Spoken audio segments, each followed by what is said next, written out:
கவிஞர்களின் கண்பெருந்தான கொள்ளிட நதிக்கரையிலே பூங்குளம் என்ற ஒரு அழகான கிராமம்.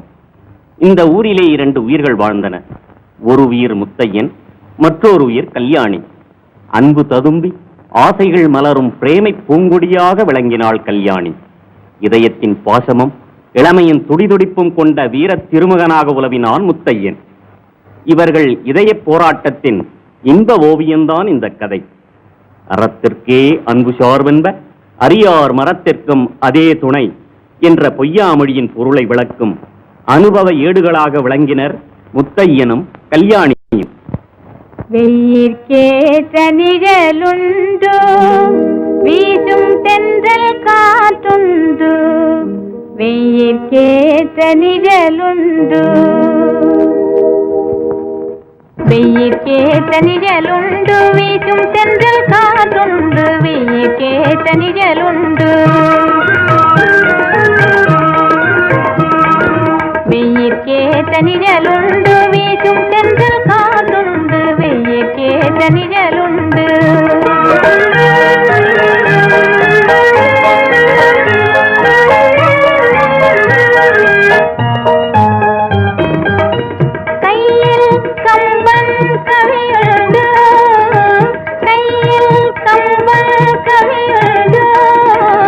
கலசம் நிறைய அமுதுண்டு, கலசம் நிறைய அமுதுண்டு, அமுதுண்டு.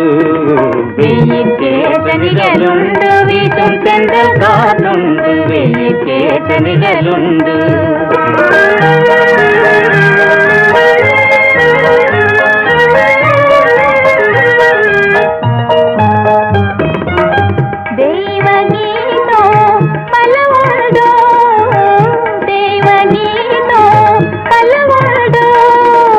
தெரிந்து பாட நீயுண்டு, தெரிந்து பாட நீயுண்டு, பாட நீயுண்டு. வெயிற்கேற்ற நிழலுண்டு, வீசும் தென்றல் காற்றுண்டு. வெயிற்கேற்ற நிழலுண்டு.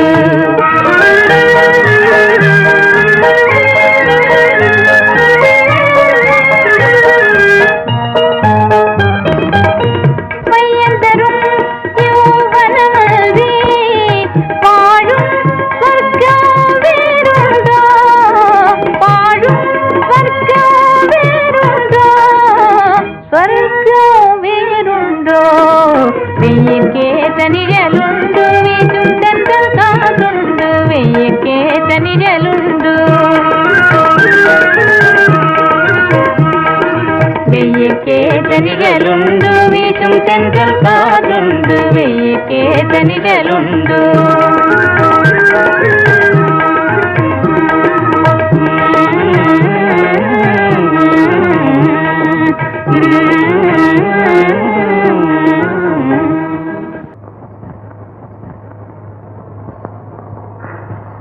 கல்யாணி, கடவுள் இந்த மலரை உனக்காகவே படைத்திருக்கிறார். இந்த மலரை எனக்கு சூட்டுவதற்காகவே உங்களையும் படைத்திருக்கிறார். கல்யாணி, கொஞ்சம் காலம் மோசம். ஏது நாங்களெல்லாம் கிராமத்துல நடமாட முடியாது போல் இருக்க. எல்லாம் நீர் உடுக்கிற இடங்கான இடம். தர்மகர்த்தா பிள்ளைவாள், என்ன இவ்வளவு ஆவேசமா பேசுறீங்க? என்ன விஷயம்? விஷயம் ரொம்ப விபரீதமா போச்சு பிள்ளைவன். ஓய், நீர் கேட்டா கேளும், விட்டா விடும். மாட்டுக்கு கொம்பு முளைச்சதுமே மூக்கணாங்கயிறு மாட்டி வைக்கணும் ஐயா, மூக்கணாங்கயிறு மாட்டி வைக்கணும். இல்லாட்டா கட்டுக்கணக்கான காடு காடா சுத்திக்கிட்டு தான் அலையும். ஒன்னும் புரியலையே, என்ன விஷயம்? எல்லாம் பொண்ணு கல்யாணியை பத்தி தான் சொல்றேன். கல்யாணியை பத்தியா? ஆமா, காலா காலத்துல அந்த பொண்ணுக்கு கால் கட்டு போடாது உங்க குத்தம் ஐயா. ஓய், நீர் கேட்டா கேளும், விட்டா விடும்.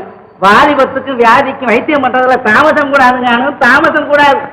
அட புரியும்படியா சொல்லும் ஐயா, என்ன நடந்தது?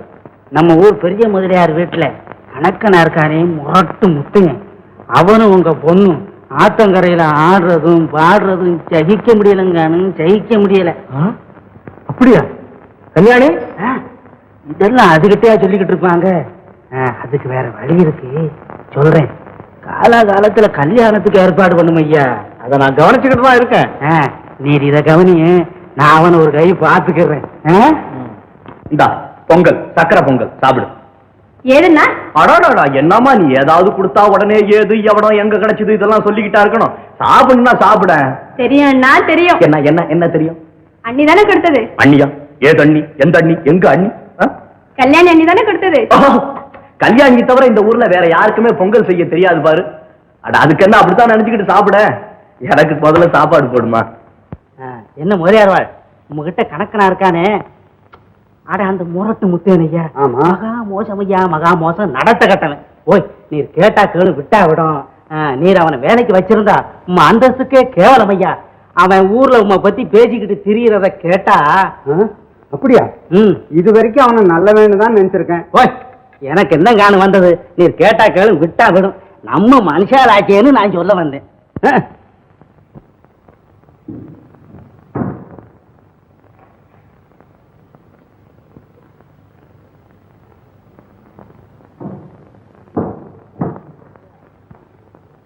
முத்தையா, நீ இனிமே வேலைக்கு வர வேண்டாம், போயிட்டு. என்ன இப்படி சொல்றீங்க? நான் என்ன தப்பு பண்ணேன்? பேசாத, தீமிரு பிடிச்ச கழுது. இந்த நடத்த கட்ட பசங்களை எல்லாம் இனிமே நான் வேலைக்கு வச்சுக்கிறதுக்கு தயாரா இல்ல. நீ போயிடு. இனிமே முகத்திலேயே முடிக்க வேண்டாம். திடீர்னு இப்படி சொன்னீங்கன்னா நான் என்னங்க செய்வேன்? என்ன செய்யறது? பேசாம போய்கிட்டே இருக்கிறது. நடத்த கட்ட பசங்க. இந்த பாருங்க, வேலையை விட்டு போக சொல்றீங்க, ஆனா இந்த நடத்த கட்ட பையன் அப்படி இப்படின்னு சொல்றீங்களே, அது இன்னொரு தடவை சொல்லாதீங்க.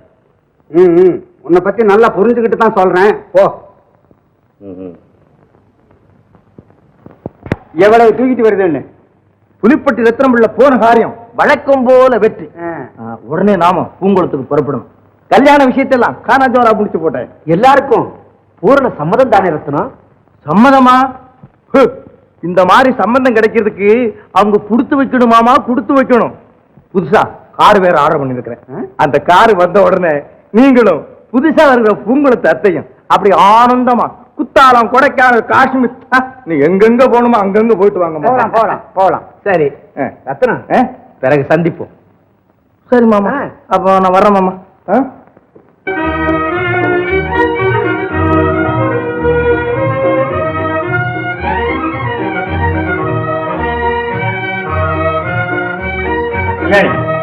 எங்கம்மா போயிருந்த இவ்வளவு நேரம்? இன்னைக்கு நீ எங்கேயும் வெளியே போக கூடாதுன்னு நான் சொல்லல. கொள்ளிடக்கரைக்கு போயிட்டு வந்தப்பா. அதுக்கு இவ்வளவு நேரமா? அந்த பக்கம் அவங்க எல்லாம் பார்த்திருந்தா என்ன நினைச்சிருப்பாங்க? எவங்களாப்பா? என்ன நினைப்பாங்க? எதுக்காக நினைக்கணும்? கல்யாணி, அதிர்ஷ்ட தேவதை உனக்கு அருள் புரிஞ்சிட்டாமா. தாயில்லாத உன்னை வளர்க்க நான் பட்ட கஷ்டத்துக்கெல்லாம் கடவுள் படியாளந்துட்டார். என்னப்பா ஒண்ணுமே புரியலையே, எதுக்கா இவ்வளவு சந்தோஷம்? உனக்கு கல்யாணம். இந்த மாப்பிள்ளைய நம்ம அந்தஸ்துக்கும் குணத்துக்கும் தகுந்த மாப்பிள்ளை. கல்யாணி, லட்சாதிபதி தாமரவோட பண்ணையார் 400 வேலி நிலத்து எல்லாம் நல்ல விதமா தாமா முடிவு பண்ணிருக்கேன். யார கேட்டப்ப முடிவு செய்றீங்க? இந்த விஷயத்துக்கு வேற யாரம்மா கேட்கறது? 4 பெரிய மனுஷனுக்கு சம்மதிச்சா நாமளும் சரின்னு சொல்ல வேண்டியதுதான். இதுக்கு சம்மதிக்கிறது நான் பெரிய மனுஷன் இல்லப்பா. என்னம்மா நீயும் பட்டத்து பொண்ணுங்க பேசுற மாதிரி பேச ஆரம்பிச்சுட்ட? இது நாகரிகம் இல்லப்பா. உங்க பெண் நல்லா வாழ ஆசைப்படுறேன்.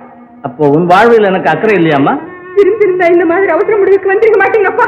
எனக்கே புத்தி சொல்றியா? இந்த தைரியம் உனக்கு எங்க இருந்து வந்தது? கோபிக்காதீங்கப்பா, உண்மையா சொல்றேன். நீ என்ன சொல்ல போறேன்னு எனக்கு நல்லா தெரியும். அந்த பரதேச பையன் முத்தையனை பத்தி தானே சொல்ல போறேன். அவனும் உன்னை பத்தி பேசிக்கிட்டு இருக்காங்கிறத ஊர்ல பல பேர் எனக்கு நல்லா சொல்றாங்க. இதை என்னால சகிக்க முடியாது. இதுவரையில் வந்த ஜாதகம் எல்லாம் பிரயோஜனம் இல்லாம போச்சு. இப்ப நல்ல சந்தர்ப்பம் வந்திருக்குது. எந்த காரணத்தை கொண்டு இந்த கல்யாணத்தை நிறுத்த முடியாது. அந்த அநாத பையன் முத்தையனுக்கு யார் இருக்கா? படிப்பு இருக்கா? பணம் இருக்கா? நடத்த கெட்ட பையன். ஊர்ல எல்லாரும் அவனை பத்தி இப்படிதான் சொல்றாங்க. அப்படி சொல்றவங்க அயோக்கிய பசங்க. இவ்வளவு ரோஷம் வருது. அவன் நடத்தை பத்தி உனக்கு ஏதாவது தெரியுமா? உலகம் தெரியாத பொண்ணு. நீ அவனை மறந்துட வேண்டியதுதான். அவன் குடும்பத்துக்கும் நம்ம குடும்பத்துக்கும் எப்போதுமே ராசி கிடையாது. அந்த முரட்டு பையில கட்டிக்கிட்டா நீ ஆயுசு பூராவும் அவஸ்தைப்படணும். போது நீ அம்மா இல்லாத பட்ட கஷ்டம். இது வரைக்கும் அம்மா இல்லாத கஷ்டப்பட்டேன். இனிமே 60 வயசு கிழவனோட கஷ்டப்படணும். அதானே உங்க முடிவு. சிவாய நம, சிவாய நம. முத்தையா, தினமும் கருக்களோட கருக்களா தாமரப்பூ பறிச்சுக்கிட்டு போறியே, யாருக்கு அப்பனே? தாமரப்பூ யாருக்குங்கிற கவலை தாத்தாவுக்கு எதுக்கு அப்பனே? என்ன தாத்தா, நீ தாமரப்பூவை பறிச்சு கொண்டு போய் கொடுத்தாலும் ஒண்ணும் நடக்காது. என்னது? என்னடா உடம்ப காட்டுற? என் ஆயுசில் இந்த மாதிரி எத்தனை உடம்ப நான் பார்த்திருப்பேன். யோ, பெரிய மனுஷா நீ சரியான நெருஞ்சு முள்ளு பேர் வெளியா நீ சகுனி கூனி சனி பகவான் எல்லாரும் உங்ககிட்ட பிச்சை வாங்கினங்கண்ணே. அதான்டா ஆட்டுக்கு வாழ ஆண்டன் அளந்துதான் வச்சிருக்காரு. உன் குணத்தை தெரிஞ்சுதான் சித்தம்பரம் புள்ள கல்யாணிய வேற ஒருத்தருக்கு கட்டி கொடுக்கறதாக தீர்மானம் பண்ணிவிட்டாரு. பெரிய மனுஷன் பாக்குறேன். கல்யாணியை பத்தி பேசுறதுக்கு நீ யாருங்கடா? கல்யாணி பத்தி பேசுறதுக்கு நான் யாரா? என்ன யாரு இருக்கிற கல்யாணத்தை பேசுறது நாளைக்கு நான் யாரு யாரு நாளைக்கு என்னைக்கா இன்னைக்கே பிடியாது முத்தையா. என்னப்பா இது? என்ன என்னையா காலங்காத்தால என்ன கூப்பிட்டு வம்பு இருக்கிற அந்த கரெக்ட் பையன் யார் கிழமை? யார் கிழமை? யார் கிழமை? நீ கிழமை, உங்க பாட்டு கிழமை, உன் பாட்டு கிழவி, உன் பேர கிழமை, உன் பேச்சு கிழவி, உங்க பரம்பரைய கிழவங்கடா. பத்தியா பத்தியா என்ன சொல்றான்னு பத்தியா? மறுபடியும் ஏதாவது பேசுற கழுத்துல சுருக்க மாட்டி இந்த ஆல விடுதல தொங்க விட்டுருவான். தொங்க விடுவா தொங்க விடுவா. எல்லாம் ராமாயண காலத்துல பறக்க வேண்டியவங்க. அடிக்கிறதுக்கு ஆரம்பிச்சிட்டு இல்ல அடிக்கிறதுக்கு மோர கட்டையும் பாரு. ஒரு சமாதானம் கேட்டீங்களா? என்னம்மா எழுத்த விட்டு ஆட்டுக்குட்டிக்கு 6 கால் உள்ள ஒரு கோழி குஞ்சு பிறந்திருக்கு, அதுதானே? இல்லைங்கண்ணா, நம்ம கல்யாணிக்கு கல்யாணம் நிச்சயம் ஆயிடுச்சான். உங்களுக்கு தெரியுமா? ஆமா, இப்ப அத பத்தி தான் எனக்கு கவலை. போய் உன் வேலையை பாருமா. ஏன்னு அப்படி கோச்சிக்கிறீங்க? மாப்பிள்ள அப்படி ஒண்ணும் கிழ இல்லையா, 58 வயசு தான் ஆச்சான். அத பத்தி உனக்கு என்னம்மா போங்கிறேன். அண்ணா அண்ணா, மாப்பிள்ள வீடு பெரிய பணக்கார வீடாம். அவங்க வீட்டுல மரக்கால போட்டுதான் பணத்தை அளப்பாங்களாம். ஆமா, மரக்கால போட்டு பணத்தை அளப்பானா, திராச வச்சுக்கிட்டு நெல்ல நிற்பானா. ஓமாங்கிற கிழவி மாதிரி தொண பேசிக்கிட்டு விட மாட்டேங்கிறிய.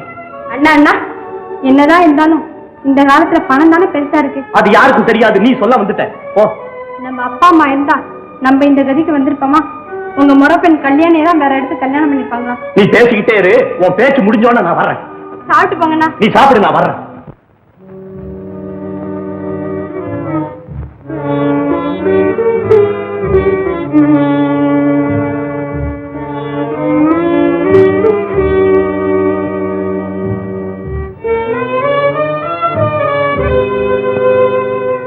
கல்யாணி,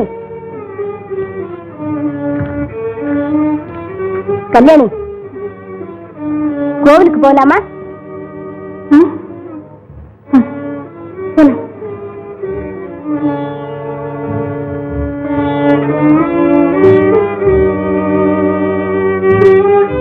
இந்தம்மா, இந்த நகையெல்லாம் உனக்கு தான். கல்யாணி, இந்த கல்யாணத்துல உனக்கு பூரண சம்மதம் தானேம்மா? ஓய், கல்யாணம் ஆக போற பொண்ணு வாயை திறந்தா சொல்லும். மௌனமா இருந்தாலே சம்மதம் தான். கூட மேற்கொண்டு ஆக வேண்டியதை பாருங்க. வாரம் இந்த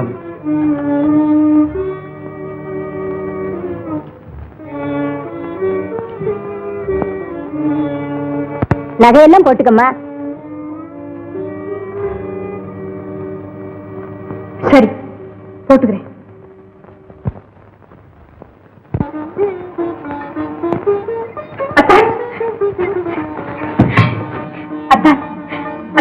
நீ எதுக்காக இங்க வந்த?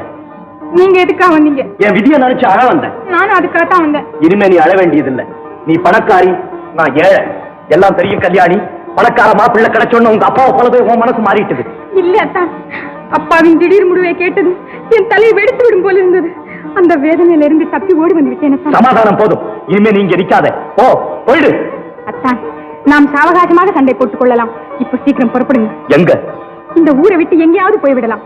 என்னை பாருங்க, இந்த நகைகள் எல்லாம் உங்களுக்காக தான் போட்டுக் கொண்டு வந்தேன். இப்படியே போய் கப்பல் ஏறுவீங்க. அருமையான யோசனை. நாம இப்படியே போயிடலாம். அபிராமியின் கதி? காலம் வரும்போது அவளை யாராவது வந்து கல்யாணம் செய்து கொண்டு போகட்டும். முதல்ல நாம் இந்த ஊரை விட்டே போயிடணும். அவசரமான அபாயகரமான யோசனை. ஏன், உங்களுக்கு தைரியம் இல்லையா? தைரியத்திற்கு பஞ்சமில்லை கல்யாணி, அதோடு கொஞ்சம் தன்மானமும் இருக்கிறது. அப்படின்னா நான் சொல்றபடி கேட்க மாட்டீங்களா? இப்போது முடியாது. ஏன்? என் லட்சியம் முடிவு வரை இதிலெல்லாம் தலையிட மாட்டேன். அந்த பாழா போன லட்சியம் தான் என்ன? சொல்லுங்களேன். என் தாயார் இறக்கும் போது அபிராமியின் திருமணம் முடிவரை நான் கல்யாணம் செய்து கொள்வதில்லை என்று சத்தியம் செய்து கொடுத்திருக்கிறேன். அபிராமி அபிராமி அபிராமி, சதா இதேதானா? தங்கைக்காக எத்தனை காலம் நீங்கள் இப்படி கஷ்டப்படுவது? அதுதான் என் கடமை, இன்பம் எல்லாம். என்னை தவிர அவளுக்கு வேறு யாரும் இல்லை. என் தாய்க்கு கொடுத்த வாக்கை மீற மாட்டேன். ஏதோ சந்தர்ப்ப வசத்தால் ஏழையாகி விட்டதற்காக என் குடும்ப கௌரவத்தை நாசமாக்க மாட்டேன். அப்படியானா இப்போது என்னோடு புறப்பட மாட்டீங்களா? பரம்பரையிலே இல்லாத பழக்கம். இன்று உன்னை திருடனை போல் நான் அழைத்து போய்விட்டேனானால் நாளை உலகம் என்ன சொல்லும்? இன்று நான் அவசரப்பட்டு விட்டேனானால் நாளை அபிராமியின் கதி என்ன ஆகும்? அதெல்லாம் பிறகு யோசிக்கலாம். இப்போது புறப்படுங்களே சார். ஏற்கனவே இந்த பூங்குளம் எனக்கு முரடன் என்ற பட்டத்தை கட்டி இருக்கிறது. இன்னும் திருடன் என்ற பட்டத்தையும் வாங்கிக் கொள்ள சொல்லுகிறாயா? உங்க கல்யாணியை தானே திருடுங்க, இதுல என்ன தவறு? முடியாது. முரடன் என்பதை பொறுத்துக் கொண்டேன், திருடன் என்பதை சகிக்க மாட்டான் இந்த முத்தையன். மேலும் என் தங்கைக்கு கல்யாணமாகும் வரை நான் இதிலெல்லாம் தலையிட மாட்டேன். நிச்சயமாகவா? சத்தியமாக. அப்படியான அபிராமிக்கா என்ன அநியாயமா கைவிட போறீங்களா? இல்லை கல்யாணி, அபிராமி என் ஹிருதயம், நீ என் பார்வை.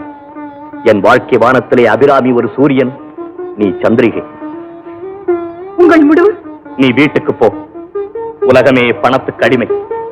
நீந்த தெரியாத பொருளை கடலின் அலைகள் ஒதுக்கி கரையிலே சேர்த்து விடுகின்றன. பணம் சேர்க்க தெரியாதவனை இந்த பாழும் உலகம் தன் கொடுமை காலிலே போட்டு மிதித்து தோய்த்து குப்பையிலும் கேடாக்கி விடுகிறது. பணம் பணம் பணம், எந்த விதத்திலாவது பணம் சேர்க்க தெரிய வேண்டும். அப்போது கிழவனும் குமரன் ஆகி விடுகிறார். என்னிடத்தில் பணம் இல்லாத காரணத்தால் தானே உன் தந்தை என்னை அலட்சியப்படுத்தினார், என்னை வேலை இல்லாதவன் ஆக்கினார்.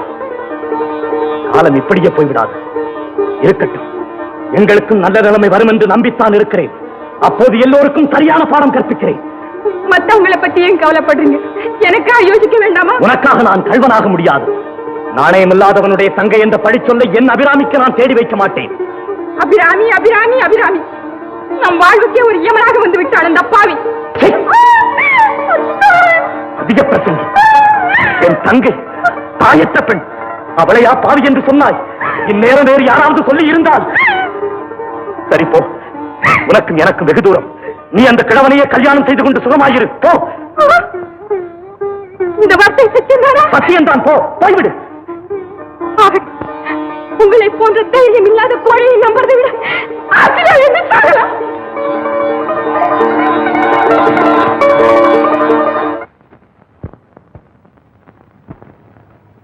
மனித உள்ளம் மிக மிக ஆச்சரியமான இயல்புடையது.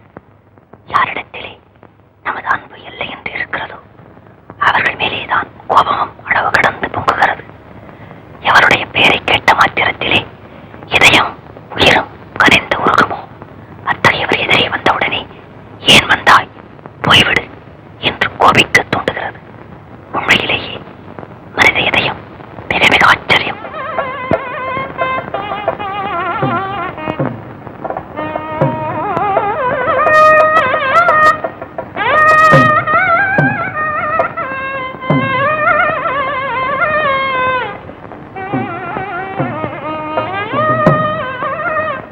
அபிராமி, உள்ளவா.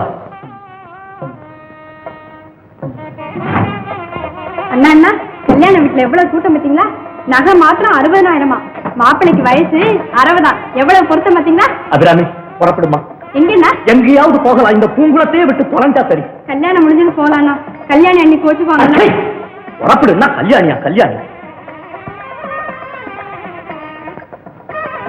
அபிராமி, அபிராமி, அழுவாதம்மா, அழுவாத. இனிமே நான் இங்க இருந்தேன்னா என் உயிரே போயிடுமா. புறப்படு. அண்ணா, எந்த ஊருக்குண்ணா? திருப்பரம் கோயிலுக்குமா. எந்த திருப்பரம் கோயில்? அப்பா இந்த தெப்ப திருவிழாவுக்கு போனோம், அந்த ஊர் தானே? ஆமாம்மா. குடராட்டினத்துல ஏறி சுத்திக்கிட்டு மறி குழந்தை மிட்டாய் எல்லாம் வாங்கிட்டு வந்தோம், அந்த ஊர் தானே? ஆமாம்மா, அந்த மிட்டாய் வாங்கிட்டு வந்தோமே அந்த ஊர் தான். இந்த சனியம் பிடிச்ச பூங்குளத்துக்கு இனிமே வர வேணாம். இங்க உள்ள பீடங்க முகத்திலையும் முடிக்க வேணாம். இந்தம்மா, இதெல்லாம் பெட்டிக்குள்ள வச்சு அடுக்கு. நான் போய் வண்டி கொண்டுட்டு வந்துடுறேன். அண்ணா, பள்ளி சொல்லுது நல்ல சகுனம். அப்படியாம்மா? அந்த பள்ளியையும் பிடிச்சி பெட்டிக்குள்ள போட்டு பூட்டு போற இடத்துல எல்லாம் நல்ல சகுனம் சொல்லிக்கிட்டே இருக்கும். என் பொண்ணோட முகூர்த்தத்துக்கு நேரமாச்சு, சீக்கிரம் வாங்க. வாங்க வாங்க.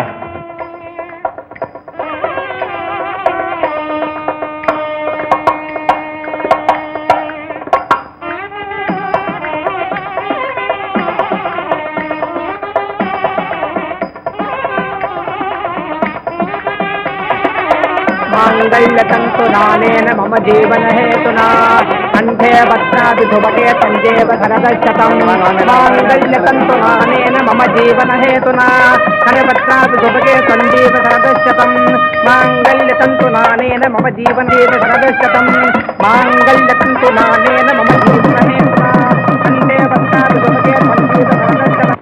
ஊர்ல பட்டாளத்துக்கு ஆள் எடுக்கிறாங்களாம், அதுல போய் சேரு. பட்டாளத்துல சேர்றாங்க. பட்டாளத்துல சேர்றதுக்கு என்னோட குடும்ப நிலை இடம் கொடுக்கலீங்க.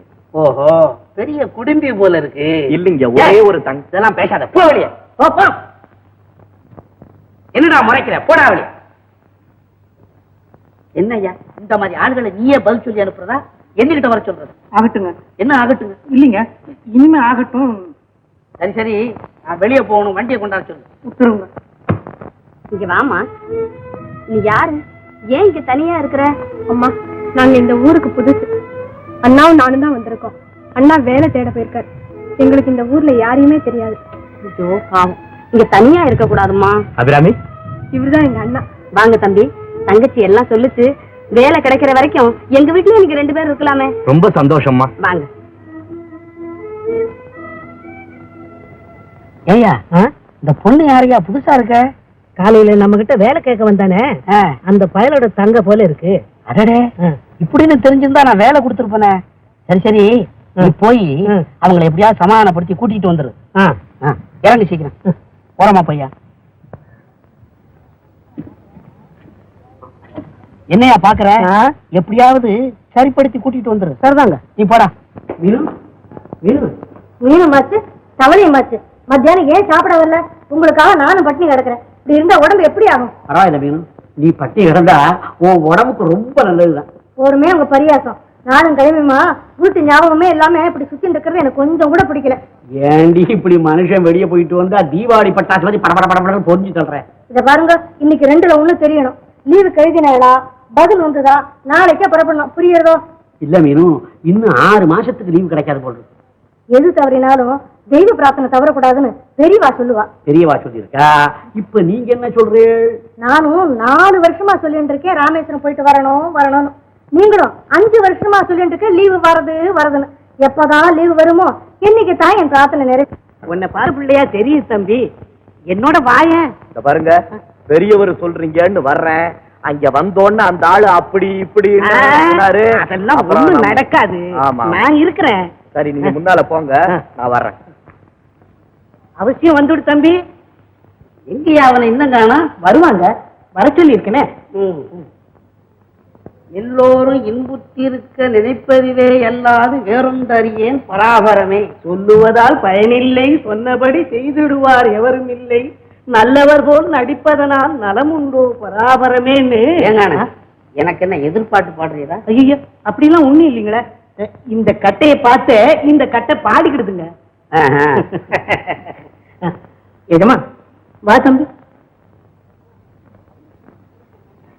ஏஜமா, தம்பி ரொம்ப நல்ல தம்பி. நேத்தே நினைக்க முகத்தை பார்த்த உடனே தெரிஞ்சது. ஆமாங்க. ஏன் தம்பி, நான் கோபமா இருக்கும் போதா வர்றது? நீங்க அப்படி இருப்பீங்கன்னு தெரிஞ்சிருந்தா நான் வந்திருக்க மாட்டானுங்க. ஆமாங்க. இப்போ இப்ப அதெல்லாம் ஒண்ணு இல்லை. சரி, உன் பேர் என்ன? முத்தையனுங்க. எந்த ஊரு? பூங்குளம். உங்க வீட்டுல எத்தனை பேர் இருக்கீங்க? தாய் தகப்பனார்லாம் சின்ன வயசுலயே காலமாயிட்டாங்க. செத்தவங்களை பத்தி என்னப்பா, இருக்கிறவங்கள பத்தி சொல்லு. ஒரே ஒரு தங்க, அந்த பொண்ணுதான் எனக்கு எல்லாம். அது நல்லா இருக்கணுங்கிறதுக்காக தானுங்க இவ்வளவு கஷ்டம். பயப்படாது, நீ ஒழுங்கா இருந்தா நானே உங்களை காப்பாத்துறேன். நாணயமா நடந்துக்கிறேங்க. அப்போ உனக்கு ஒரு கணக்குப்புள்ள உத்தியோகம் தர்றேன். அது பணங்காசு புழங்கிட்டு இருக்கிற உத்தியோகம். நீ நாணயமா, கௌரவமா, ஒழுங்கா, மரியாதையா, அடக்கமா, ஒடுக்கமா மனுஷனா நடந்துக்கணும். ஏன்னா இந்த சங்குக்குள்ள பேரை நீ மங்க வைக்கப்படாது. நல்லா நடந்துக்கிறேங்க. ஓ மணியம், எஜமா, அடுத்த தெரு கோடி வீடு இருக்கு இல்லையா? ஆமாங்க. அந்த வீட்டை இவங்க தங்குறதுக்கு வசதி செய்து கொடும். ஆகட்டுங்க. மணியம் உங்களுக்கு வேண்டிய ஏற்பாடெல்லாம் செய்து கொடுப்பாரு. போயிட்டு வா. ரொம்ப சந்தோஷங்க. வர்றேன். போயிட்டு. ஏஜமா, தம்பி முழிக்கிற மொழிய பார்த்தா உங்க வழிக்கு வருவார் போலதான் இருக்கு. வருவான் வருவான். கல்யாணி, ஏன் இப்படி சதா அழுது கொண்டே இருக்கிறாய்?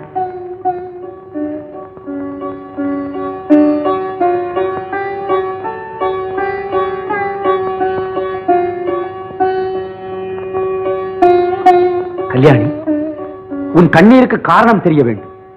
உன் மௌனமான அழுகை என் மனதை சித்திரவதை செய்கிறது. உன் வீட்டிலேயே இதை பற்றி கேட்டு உண்மையை தெரிந்து கொள்ள ஆசைப்பட்டு சந்தர்ப்பமே கிடைக்கவில்லை. என்னிடம் சொல்லலாம். உன் எண்ணம் எதுவாயிருந்தாலும் பரவாயில்லை, ஒழிக்காமல் சொல், உடனே பரிகாரம் தேடுவேன்.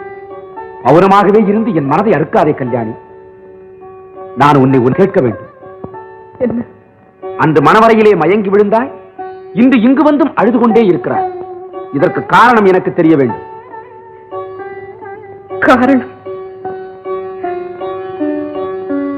காரணம் சொல்லாவிட்டால் நான் இந்த இடத்தை விட்டு போக மாட்டேன். சொல், உன்னை காணவே எனக்கு பயமாய் இருக்கிறது. சொல் கல்யாணி, சொல். எரியும் என் உள்ளத்துக்கு தகுந்த ஆறுதல் சொல். இல்லையே உன் கையால் எனக்கு விஷத்தையாவது கொடுத்து விடு. உன் பிடிவாதம் என் சந்தேகத்தை அதிகமாக்குகிறது. பேச மாட்டாயா? எனக்கு ஒன்றுமே தெரியாது. கல்யாணி, பிடிவாதம் பெண்களுக்கு மாத்திரம் சொந்தமல்ல. சொல்லிவிடு. உண்மையை எந்த சக்தியாலும் ஒழிக்க முடியாது. இதுவானாலும் கோபிக்க மாட்டேன். சொல்லிவிடு. உண்மை தெரிந்தால் போதும். உண்மை உண்மை சொல்ல வேண்டுமா? உண்மை எங்கே இருக்கிறது? யாரிடம் இருக்கிறது? உண்மையின் சமாதிக்குத்தான் உலகம் என்று பெயர். அந்த சத்தியத்தின் சவக்காட்டிலே நானும் ஒரு மயான மலர்ச்செடியாக பிறந்து விட்டேன். எங்கும் மரண கீதங்கள், பேய் நடனங்கள், சோக புகையில் சுரண்டையும் அக்னி ஜுவாலைகள், அதில் எரிந்து கருகும் ஒரு நடைப்பிணம் நான். இனி அழுகையும் கண்ணீரும் எனக்கு ஆறுதல் தர முடியாது. கல் நெஞ்சமும் கபட உள்ளமும் கொடிய வேதனையும் கொண்ட பாறையாகிவிட்டேன். இனி இது எரிமலையாக வெடிக்குமே தவிர யாரிடமும் பேசிக் கொண்டிருக்காது. என்னை யாரும் எதையும் கேட்க வேண்டாம். பேச்சு நெருப்பானால் அது பற்றி எரித்துவிடும். வார்த்தையின் பயங்கரங்கள் என்னை ஏமாற்ற முடியாது. உன்னை அறியாமலே உண்மை குமுற ஆரம்பித்து விட்டது. அதை மேலும் தடுக்காது. முழுதும் சொல்லிவிடு. இல்லாவிட்டால் எல்லாம் விபரீதமாக முடிந்துவிடும். இனி முடிவதற்கு என்ன இருக்கிறது? எல்லாம் நாசமாகிவிட்டது. இனி உங்களிடம் சொல்வதற்கு ஒன்றுமே இல்லை. என்னிடம் சொல்வதற்கு ஒன்றுமில்லையா? என் சந்தேகத்தை அதிகமாக்குகிறாய். சந்தேகமா? தாராளமாக சந்தேகப்படுங்கள். அதை பற்றி கவலையே இல்லை. செத்த பிணத்தை பார்த்து யார் எப்படி நினைத்தால் தான் என்ன? கல்யாணி, உன் கள்ளமான வார்த்தைகள் என்னை வேகமாக கொல்லுகின்றன. கொல்வதா? நீங்கள் தான் என் வாழ்க்கையை கொண்டு விட்டீர்களே. அந்த கொலைக்களத்திலே உரிமை கொடி நாட்ட முயற்சியும் செய்கிறீர்கள். கல்யாணி, உன் உள்ளத்தில் உள்ளது எனக்கு தெரியாது என்று எண்ணாதே. தெரிந்த பிறகுதான் இவ்வளவு பெரிய தவறு செய்த மனம் வந்ததா உங்களுக்கு? தவறு செய்தேனா? நீங்கள் செய்யவில்லை. உங்கள் பணத்திற்கு செய்த தவறு, உங்கள் மனத்திற்கு செய்த மகத்தான குற்றம். கண்ணிலே நெருப்பை கொட்டிய பிறகு கண்ணீருக்கு காரணம் கேட்கிறீர்கள். ஏற்கனவே எச்சரிக்கை செய்து எரிமலையின் வாயை திறக்க வேண்டாம் என்று கேட்காமல் என்னை பேச செய்து விட்டீர்கள். எல்லாம் தெரிந்த பிறகும் என்னை காரணம் கேட்கும் கனவானே சொல்லிவிடுகிறேன். நான் சாவதற்குள் யாராவது என் மனக்குமுறலை கேட்க மாட்டார்களா என்று நானும் காத்துக் கொண்டுதான் இருந்தேன். துர்பாகியவசமாக அந்த காரணத்தை நீங்களே கேட்டுவிட்டீர்கள். சொல்லுங்கள், உங்களுக்கு நான் தகுந்த மனைவியா? நீங்கள் எனக்கு தகுந்த கணவரா? அப்பா என்று கூப்பிட வேண்டிய உங்களை நான் எப்படி கணவராக நினைக்க முடியும்? இந்த தீராத வேதனைக்கு நீங்கள் பதில் சொல்ல முடியுமா? அதே போல் தான் நீங்கள் கேட்கும் சில சோகமான சந்தேக கேள்விகளுக்கு நானும் பதில் கூற முடியாதவளா இருக்கிறேன். சொல்லுங்கள் ஐயா, தயவு செய்து நீங்கள் பதில் சொல்ல முடியுமா? கேள்வி கேட்பது சுலபம், ஆனால் அந்த கேள்விகளின் பதில் நமது வாழ்க்கையை பல பொருளாக காத்திருக்கிறது. உங்களுக்கும் எனக்கும் எந்த விதத்தில் பொருத்தும்? இதை ஏன் நீங்கள் எண்ணவில்லை? பெண்ணுக்கு பின்புத்தி என்று கேலி செய்யும் ஆண் குலத்தை சேர்த்து உங்களுக்கும் அந்த முன்புத்தி பஞ்சமாய் போய்விட்ட காரணம் என்ன? கல்யாணி, நீங்கள் என்ன செய்வீங்க? விதி என்னும் மாயப்பை காலக்கருக்கறிவாள் கொண்டு எனது வாழ்வை சூறையாட காத்திருந்தது. அதன் ரத்த வேட்கைக்கு நான் மீளான பலியாகிவிட்டேன்.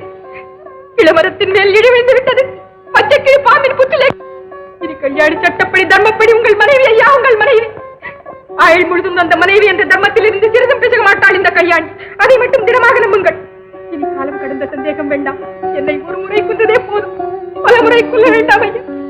உங்களை கெஞ்சி கேட்டுக் கொள்கிறேன். இனி நீங்கள் தானே எனக்கு தாய், தந்தை, சுற்றம், தெய்வம் எல்லாம். நான் ஒரு அநாதை, ஒரு பற்றும் இல்லாத அவனை. என்னை சந்தேகிக்க வேண்டாம் ஐயா, என்னை சந்தேகிக்க வேண்டாம்.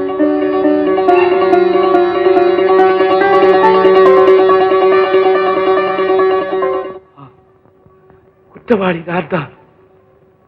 மடையர்கள் எல்லோரும் சேர்ந்து என்னை ஏமாற்றி விட்டார்கள். என் பிராணநாதா, நான் என்ன செய்வேன்? எங்கே செல்வேன்? தங்களுக்கா இந்த கதி வர வேண்டும்? ஏ சந்திர பகவானே, நட்சத்திரங்களே, காவேரிகளே, கொள்ளிடங்களே, கொள்ளிடங்களே, அப்புறம் என்னையா? சரி, இன்னும் பேர் தெரியாத ஆறுகளே, பேர் தெரியாத ஆறுகளே, நான் பதிவிரதை என்பது உண்மையானால், நான் பெண் தெய்வம் என்பது சத்தியமானால், என் கணவனை கொண்டவர்கள் நாசமாகட்டும், துணைவரை கொண்டவர்கள் தூணாகட்டும், பதியை கொண்டவர்கள் பாழாகட்டும். கமலபதி, ஆமாமா. என்னடா வேஷம் இதெல்லாம்? ஒண்ணு இல்லம்மா, என்ன நாடகத்துல இந்த ஸ்ரீபாத்துல எல்லாரும் ரொம்ப புகழ்ந்து பேசிருக்காங்க. நீங்க எனக்கு அம்மா இல்லையா, நீங்களும் இந்த வேஷத்துல என்ன பார்க்கணும்னு. ஐயோ ஐயோ, என்னமாப்பா இதெல்லாம் எனக்கு கொஞ்சம் கூட பிடிக்கல. ஆம்பளையா பிறந்த நீ பொம்பளை வேஷம் போட்டுக்கிட்டு எத்தனை நாளைக்கு பழைக்கிறது? ஆமா, உன் கல்யாண விஷயமா சொன்னேனே, எப்படா தம்பி முடிவு சொல்ல போற? ஓ, கல்யாணம் அப்படி ஒண்ணு இருக்கா? ஆமா ஆமா, இருக்கும் இருக்கும். அம்மா, இந்த வருஷம் முதல்ல 2 வேலி நிலத்தை வாங்கணும். அதுக்கப்புறம் தங்க லலிதாவுக்கு மாப்பிளை வரணும். அதுக்கப்புறம் தாமா எனக்கு பெண் பாக்குற விவகாரம். போங்கண்ணா, நான் படிக்கிறது உங்களுக்கு பிடிக்கலையா? ஆமாண்டிம்மா, நீ மெட்ராஸ்ல படிச்சுக்கிட்டே இரு. உங்க அண்ணன் இப்படி நாடோடியா பெண் வேஷம் போட்டுக்கிட்டு ஆடிக்கிட்டே தெரியட்டும். நல்ல பிள்ளைங்க. கமலபதி, உனக்கு ஒரு பொண்ணு பார்த்து வச்சிருக்கேன். நீ ஒரு தடவை பார்த்துட்டு வந்துடப்பா. அப்புறம் பொண்ணு அழகா இல்லன்னு குறைகிற சொல்லக்கூடாது. இல்ல இல்ல இல்ல, அவசியம் பார்த்துட்டா போச்சு. லலிதா, நீ எனக்காக அம்மா கூட போய் அந்த பொண்ணை பார்த்துட்டு வந்துடு. என்னன்னா பொண்ணை நான் பாத்துடலாம், பொண்ணு மாப்பிள்ளைய பார்க்க வேண்டாமா? ஓஹோ, அது வேற ஒண்ணு இருக்கா? இருக்கும் இருக்கும். அப்ப சரி, வாங்கம்மா போலாம். இப்படியே வா. நீங்க என்னம்மா? அதுதானே கேட்டேன்.